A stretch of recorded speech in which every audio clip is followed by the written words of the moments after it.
Yo, what's up? You know what it is. It's your man, the Indicator.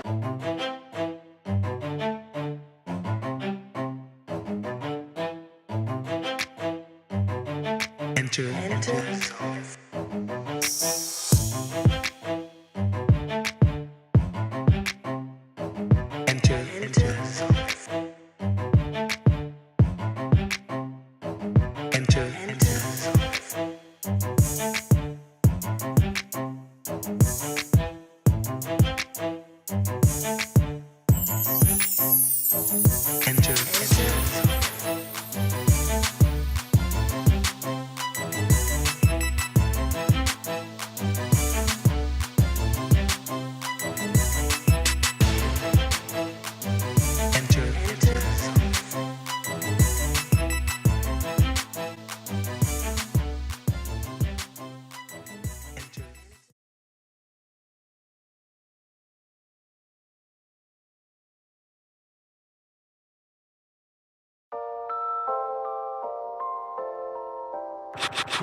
Yo, for paper trails, I play the field like a wide receiver. No time for weaker. I need a bunch of wise believers. Don't like to sit and play around because the time will leave ya. My flow Batista that'll put you in the tightest sleeper. I'm in the long nights in the studio all night, known to spit hype and to be flowing of all types. You get your ass capped, mean I'm covering all rights, and by the looks of things, it's like it's gonna be a long night. Painting pictures through the mic, the verbal designer. You say my time's running short, I restart the timer. You say you love your baby mom, it's not hard to find her. She in the club with a chick arched right behind her. Next move, they gon' be heading straight to the recliner. Now she got her legs cocked with her tongue inside her. We live in bizarre times and stuck in the wrong mind. They say it's in the soul, but I'm telling you it's all mine. Take all my lessons in my life, how it teach me. Accept the truth and no matter how it reach me. Keep all the evil and the nonsense beneath me, and let the bullshit go if it need be. Take all my lessons in my life, how it teach me. Accept the truth and no matter how it reach me. Keep all the evil and the nonsense beneath me, and let the bullshit go if it need be. The heart gets the feeling, but the brain makes decisions. This the cycle that creates and determines how you live it. I'm a realist artist, and the truth for me my talking, and I'm speaking through my story. The mic is dearly departed. You in charge of your destiny, the chef of your recipe. The pain I can't stand, but be bringing out the best of me. If I never felt it, there would never be experience. Sometimes I think life is just one big experiment. My life would be better if there was never no fear in it. Your story's like the blocks that be building on the pyramid. I took a lot of trips, but I always fell forward. The bullshit I hate when a nigga fell for it, but never made mistakes in my life. Where would the lesson be? I appreciate the fact that God keep testing me. He building up the strength in a special individual. Might be critical, but I respect how he did it though. Take all my lessons in my life, how it teach me. Accept the truth and no matter how it reach me. Keep all the evil and the nonsense beneath me, and let the bullshit go if it need be. Take all my lessons in my life, how it teach me. Accept the truth and no matter how it reach me. Keep all the evil and the nonsense beneath me, and let the bullshit go if it need be. I'm never giving up, I'ma take it to the top, and the world keep turning like the hands that's on the clock. Man, I gotta stand tall to pray to God I never drop. So I'ma go hard, whether killing me or not. I'm never giving up, I'ma take it to the top, and the world keep turning like the hands that's on the clock. Man, I gotta stand tall and pray to God I never drop. So I'ma go hard, whether killing me or not.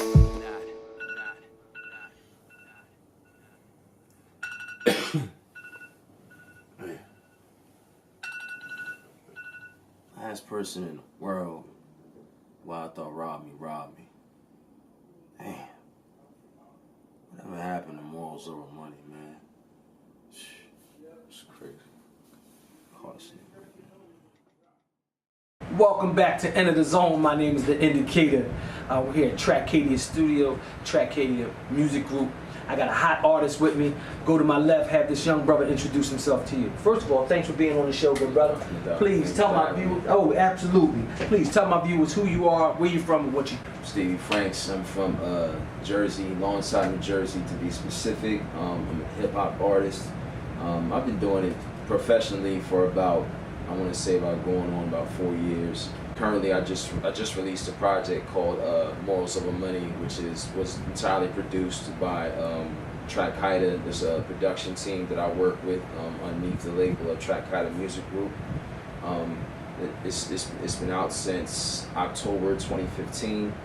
It's been doing really well as far as like the buzz, the promotion, the reaction, getting from people, from the fans, from being booked in shows in different venues, from certain blogs.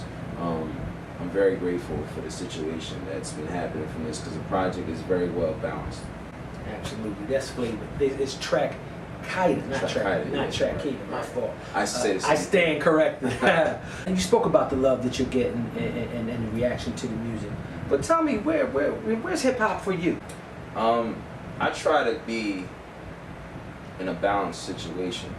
I try not to be too extreme. Okay. I try not to be in one direction. Like I take it back to scripture. The Prophet Muhammad always said that you never want to be too harsh, you never want to be too soft. You always want to be straight down the middle, and it's a sense of balance. So I look at life as balance, period. Hip hop, in essence, you always want to have a certain sense of the vintage sound in the beginning. But at the same time, in order to remain relevant, you do have to test the waters with the level of currency. Right. That doesn't mean that you can't apply skill with the sound of the currency. You can still do you, use your sound, use what you know as far as your lyricism and your content and apply it to the new sound. I'm not against it. Certain music I think is, I mean, even back in the day, in the 90s, 2000s, you had music that you thought was garbage. Right. So you can't really say, oh, it's just a different sound. Gotcha. What is the definition of a hip hop sound?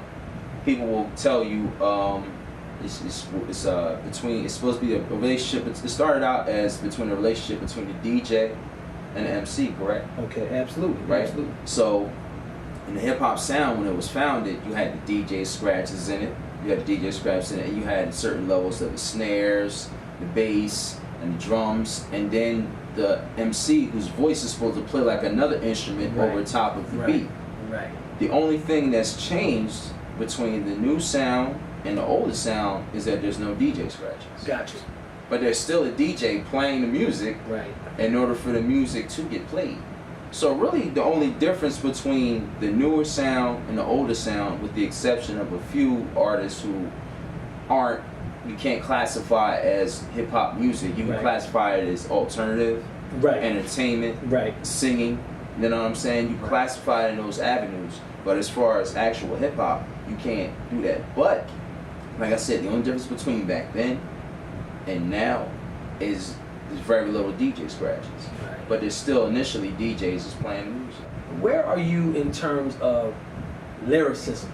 Certain categories. Now, lyricists to me are at the top of the food chain. Lyricists to me are like the elite. You know, there's difference between spitting lyrics and having lyricism over a beat, between making a beat that somebody could just bop to. Right. Each and everything serves a different purpose. Like, you're not going to put I'm not even going to name drop. But you're not going to put certain artists in certain categories with certain levels of lyricism. Now, where I stand at with lyricism, as far as now, there's still artists that I think that are newer, that are spitting a lot of different lyricism. Like I said, it's to a newer sound. I had that era where I was like, oh, what's this being played? But sometimes you got to analyze the music and open your ear up to the music in order for things to make sense to you. Okay. Now, as far as where I think lyricism stands with me, lyricism to me is everything. To me, lyricism, I feel as though is like what makes me up as an artist. And puts me where I want to be in that level of lyricism and be respected for that. I want people, when they hear my music, they can memorize what I said, go back and get something from it, that may be able to change them and push them into a certain situation. But I want them to be back and look at the breakdown of what I'm saying, and then apply to it, and then apply that skill. But at the same time, it all comes together and makes sense. So lyrics are very important to me.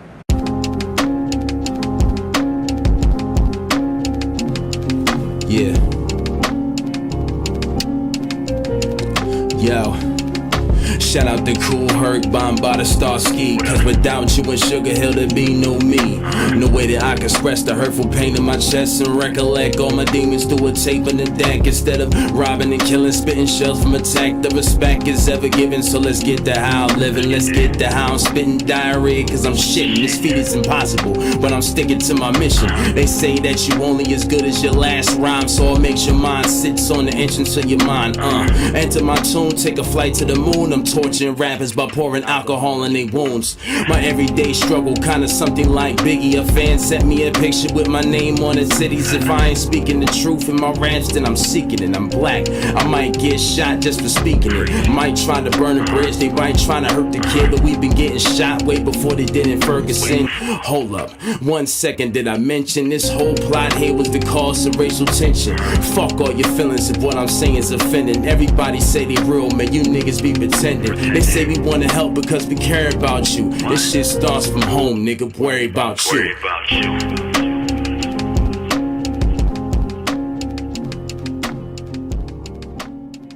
We're going through a lot of misappropriation of culture these days. From your perspective, from you being a lyricist, Philadelphia, South Jersey area, are you seeing anything that's being taken and not given its proper respect? Somebody asked me the same question in another interview I did. I'm gonna give you the same answer I gave them. Now, we're gonna go back again into the history of hip hop music. History of hip hop music was speaking out against the oppression that was being done to us, but being spoken over rhythm and beats. So, if you actually are a hip hop artist and it's something that says something to you, and this is, you know, the essence of the whole culture, then I believe it's a responsibility as a lyricist in order to speak out against these things. But you have to ask yourself again, what is a lyricist? There's different categories of lyricists, just like there's different categories of lyricism, party music, and so on and so forth. But because the type of artist that I am, I feel as though I have to say something about it. I have to speak out about it, of course, because we are the leaders of this culture. You know what I'm saying? Like Absolutely. I said, we at the top of the food chain. Absolutely. So whatever we say, people are going to listen to more relevant than the average person just making a video. Because if we're making rhythm and tunes over the beat, but actually saying something that's relevant to what's going on, it's more powerful than just a person just talking. It's music. Music causes the soul to do something. Right. Music causes the mind to do something. Right. So of course, it's in our power to be able to speak out on it. At the same time, depending on what type of lyricist you are. Okay. Like, okay, certain type of things I rap about, things that may be on my mind, conscious to what's around in my area, things that I feel as though are relevant to current events to this day, things that may have come from my past, things that may have been telling a story. These are the things that I speak on. Okay. But another artist, his thing we rap about is smoking weed. You know what I'm saying? Another artist we rap about might be partying.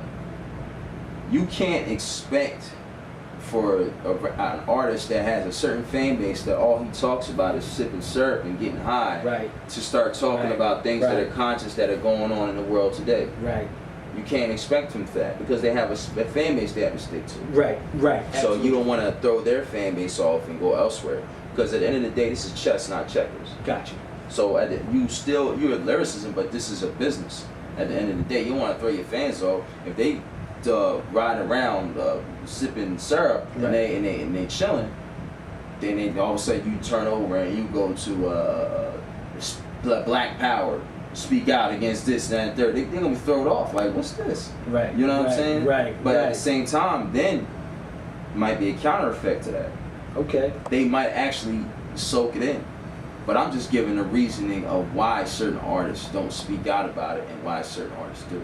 Gotcha. So me, personally, yes, I feel as though it's my job and responsibility to speak out against those things. Tell me, how did you and Trac-Qaeda Music Group get together?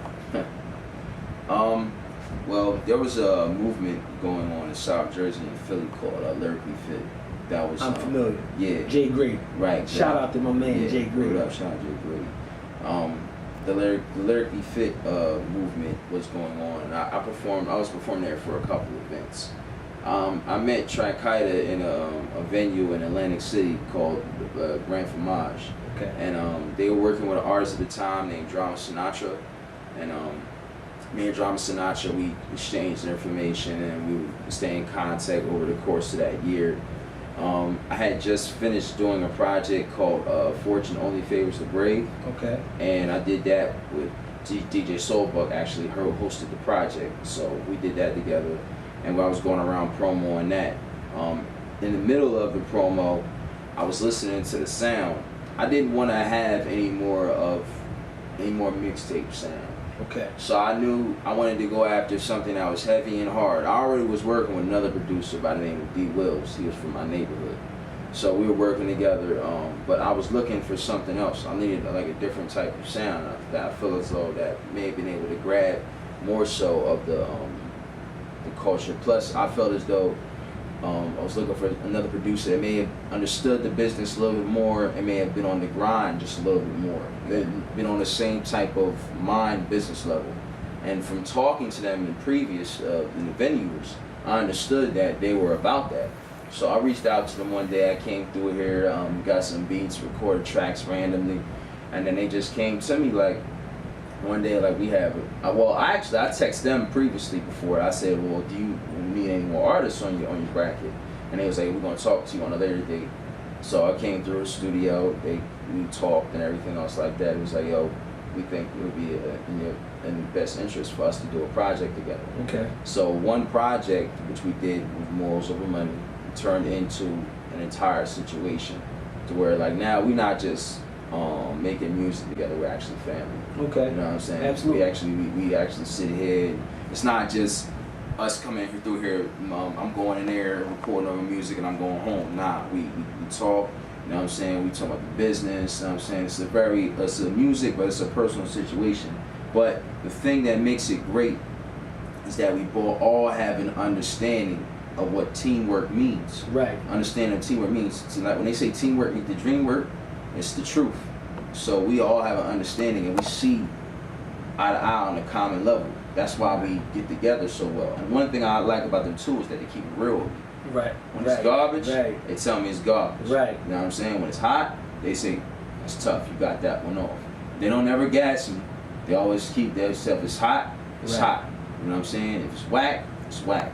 And then they just say, yo, then they let me know if it's real and they feel the record, yo, you got something here. You know? So we've just been working ever since. I've seen artists put their best lyrics, their best work on a mixtape and don't have anything for the album. Speak on that for a second. I believe it's a problem because you're wasting all your energy and time over industry beats. Plus now, I feel embarrassed if I'm rapping over industry beats because they get pissed. Right. They're like, we got all these beats in here, and you come in here with an industry beat and you rapping over it. First and foremost, when I'm stepping through that door, right, they tell me, you don't have any serious plan and you don't really got nothing up your sleeve and it's real business, right, don't come in here. Right. You know what I'm saying? Now, unless you really got some type of input, you're in here while we're creating, then that's one thing. But don't come through here rapping over some BS because we have a whole array of music for you. So why are you wasting time rapping over industry beats? Because it doesn't make any sense. Absolutely. Because you have thousands of producers that are trying to work with other artists. It's so easy to get a hold of them now. Right. So easy to get a hold of them. They're everywhere. They're on Twitter. They have their own websites. They're on all forms of social networking. They're looking to work with artists all the time. So why are you rapping over industry stuff? You know what I'm saying? Right. So one counter effect is that it can have is because it might be able to create a buzz for you because it's free. But to me, at this point in time, in my career, I just don't feel as though it's relevant to me. Right. I think that an EP or an album is more effective. That's just my standpoint. I'm with you on that. Situation. Absolutely. I'm with you on that.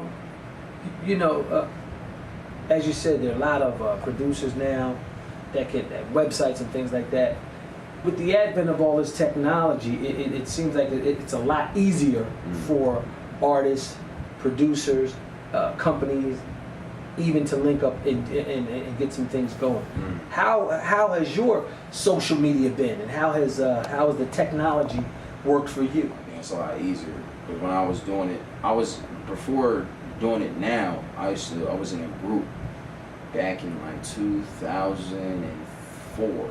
In 2004 all the way up until about 2000, I want to say until 2006, 2007.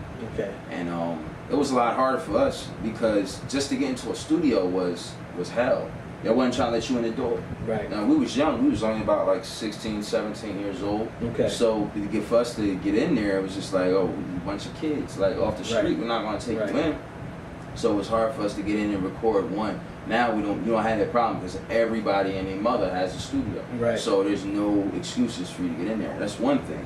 Second thing, in order to get your music out there was a bit more difficult. There's a lot more hustle that you had to apply to it. You had to be on your muscle. Like you really had to be out there. You know what I'm saying? You really had to be out there, posted somewhere. But it was a lot more easier for you to make money because wherever they're going to get it, they were either going to get it from the mixtape store, they're going to get it from the barbershop, or they're going to get it from somebody on the street. Before, it wasn't all these avenues like on social media and things of that nature in order to go ahead and buy music. So you had to, if you was trying to get yourself out there, you had to get it from, you know what I'm saying? Absolutely. The muscle or whatever. Absolutely. So I believe that this social media is a lot easier. It helped me tremendously in my career because I tried to apply the same aspect that I used to apply back in the day. Just that alone at first. Right. And I had to find out the hard way, but times have changed. Times are always going to continue to evolve and things are always going to get different. But I still applied the same type of rules that I applied to doing on the street to apply it onto the web and social media. Right. So I still had the CDs and everything else and stuff like that and still applied the same hustle, but did the same thing online. As far as like linking up with different promoters, different DJs, different producers, finding certain events that may be helpful to me as far as like as far as like gatherings and things of that nature, being able to surround certain people that may help things. Social media is definitely was a big help to me. And social media, one thing, helped me build my fan base. Right.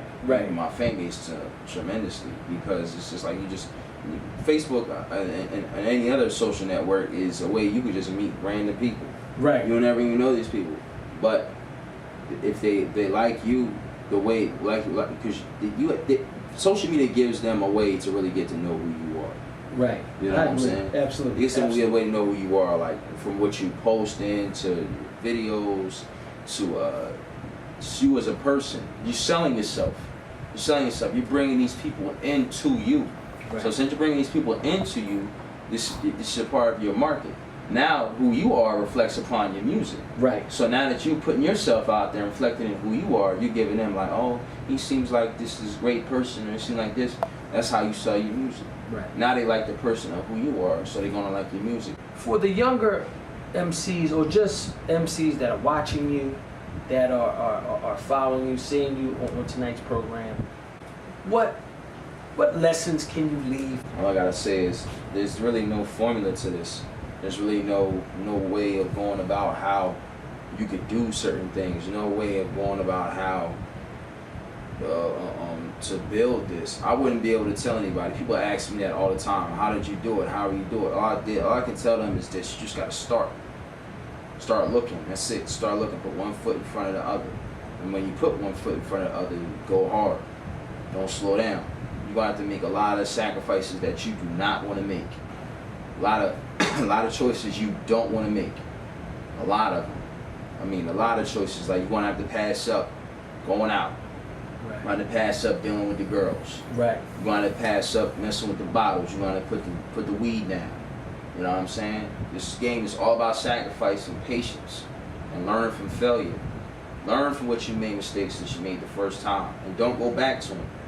You keep making the same ones. What you gonna do? You gonna keep digging that hole. Absolutely. When you fall, slip up, it's not about laying on your back. Hopefully you better fall on your face so you can push yourself back up again. Right. You know what I'm saying? Right. So basically to them, I'll tell them just start making, start writing, start making it, and put one foot in front of the other and start making things happen. And ain't nobody gonna hand you nothing. You gonna have to go out there and get it on your own. When I started off on my own. Right. I wouldn't tell them how I started because I was still running the streets from street money when I first started getting kicked, you know what I'm saying? Right. I wouldn't tell them to do that because you're putting yourself at a liable risk. Now you're a liability. If people want to invest in you, now you're a liability. You're running the streets and doing certain things. There's no guarantees out there. Right. But you want initially, everybody thinks like, oh, you can stop doing what you're doing and quit your job and just start doing all. No, any artist will tell you to starting off, you're going to need some type of form of income in order to support your situation. So if you ain't got no type of legal hustle or no type of 9 to 5 or anything to help you out, you pretty much like starting off with nothing with your hand out. And that's how you lose everything, because these labels are going to strip you naked.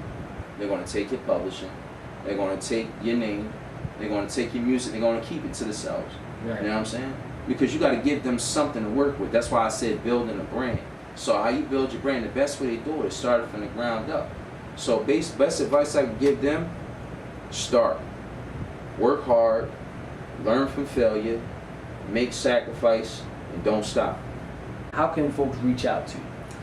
Reach out to me on, either you can reach me on social media. I'll give you all my social media. You can reach me on Facebook. I have 2, Facebook, Stevie Franks Music. Regular Facebook, Stevie Franks. You can reach me on Twitter, Stevie Franks Rap. You can reach me on Instagram, Stevie Franks the Artist. You can reach me on my website, www.steviefranks.com. Or you can email me at steviefranks26@gmail.com, and we can take it from there.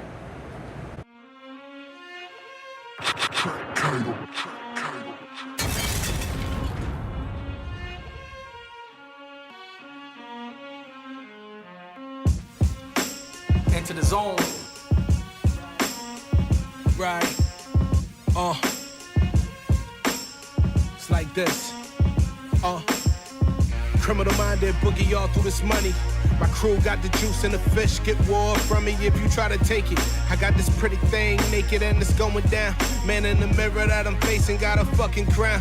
Gold axes and some gold teeth. Same clothes on for like a whole week. Eyes be low because I blow weed. Write rap songs. Problem is, the mother cats don't last long. King size flow. Long live Michael. I did what I want. Now I do what I like to. In God we trust. Written all on this paper. I gotta touch. Losing sleep.